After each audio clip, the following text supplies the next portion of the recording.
और माननीय अध्यक्ष जी, आप झूठे एक दिन सदन चलने भी दिया, किस काम के लिए?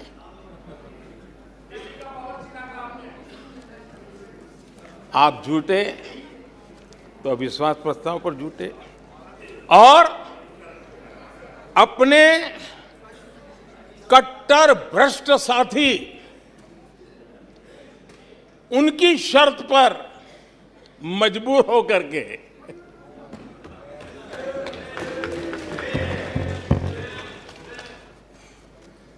और इस अविश्वास पर प्रस्ताव पर भी आपने कैसी चर्चा की? और तो मैं तो देख रहा हूं सोशल मीडिया में आपके दरबारी भी बहुत दुखी है। ये हाल है आपका। और अध्यक्ष जी देखिए, मजा इस डिबेट का कि फील्डिंग विपक्ष ने ऑर्गेनाइज की, लेकिन चौके छक्के यहीं से लगे।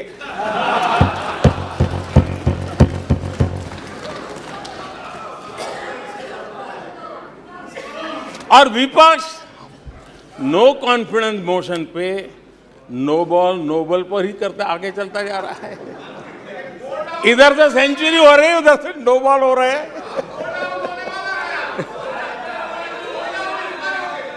अध्यक्ष जी, मैं हमारे विपक्ष के साथियों से यही कहूंगा कि आप तैयारी करके क्यों नहीं आते जी? थोड़ी मेहनत कीजिए। और मैंने 5 साल दिया आपको मेहनत करने के लिए। 18 में कहा था कि 23 में आप आना, जरूर आना। 5 साल भी नहीं कर पाए आप लोग। क्या हाल है आप लोगों का, क्या दारिद्र्य है।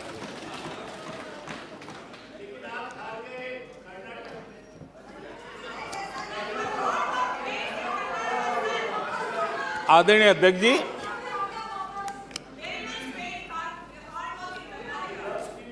विपक्ष के हमारे साथियों को दिखास की, छपास की बहुत इच्छा रहती है, पर स्वाभाविक है। लेकिन आप ये मत भूलिए कि देश भी आपको देख रहा है। आपके एक एक शब्द को देश गौर से सुन रहा है। लेकिन हर बार देश को आपने निराशा के सिवाय कुछ नहीं दिया है। और विपक्ष के रवैये पर भी मैं कहूंगा, जिनके खुद के बही खाते बिगड़े हुए हैं, जिनके बही खाते खुद के बिगड़े हुए हैं, वो भी हमसे हमारा हिसाब लिए फिरते हैं। माननीय अध्यक्ष जी, इस अविश्वास प्रस्ताव में कुछ चीजें तो ऐसी विचित्र नजर आई जो न पहले कभी सुना है, न देखा है, न कभी कल्पना की है। सबसे बड़े विपक्षी दल के नेता को बोलने की सूची में नाम ही नहीं था। और पिछले उदाहरण देखिए आप, 1999 में वाजपेयी सरकार के खिलाफ अविश्वास प्रस्ताव आया। शरद पवार साहब उस समय नेतृत्व कर रहे थे, उन्होंने डिबेट का नेतृत्व किया। 2003 में अटल जी की सरकार थी, सोनिया जी विपक्ष की नेता थी, उन्होंने लीड ली, उन्होंने विस्तार से अविश्वास प्रस्ताव रखा।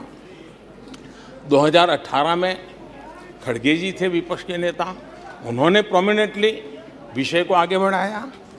लेकिन इस बार अधीर बाबू को क्या हाल हो गया, उनकी पार्टी ने उन्हें बोलने का मौका नहीं दिया।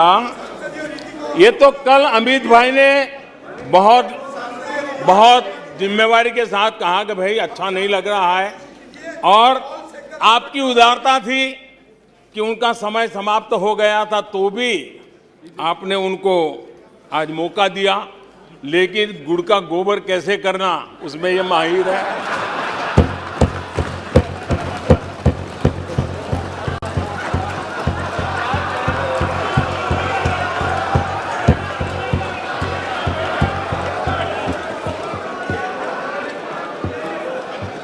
मैं नहीं जानता हूं कि आखिर आपकी मजबूरी क्या है, क्यों अधीर बाबू को दरकिनारे कर दिया गया। पता नहीं कलकत्ता से कोई फोन आया हो।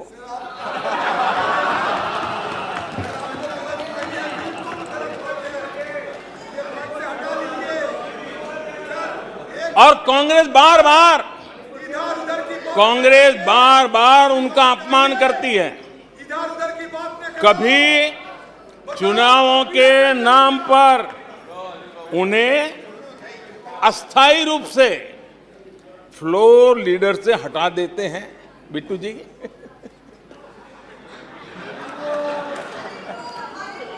हम अधीर बाबू के प्रति अपनी पूरी संवेदना व्यक्त करते हैं।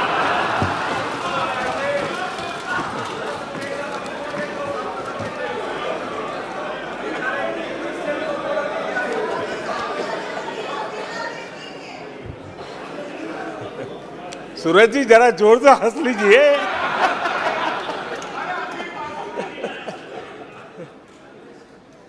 आदरणीय अध्यक्ष जी, किसी भी देश के जीवन में, इतिहास में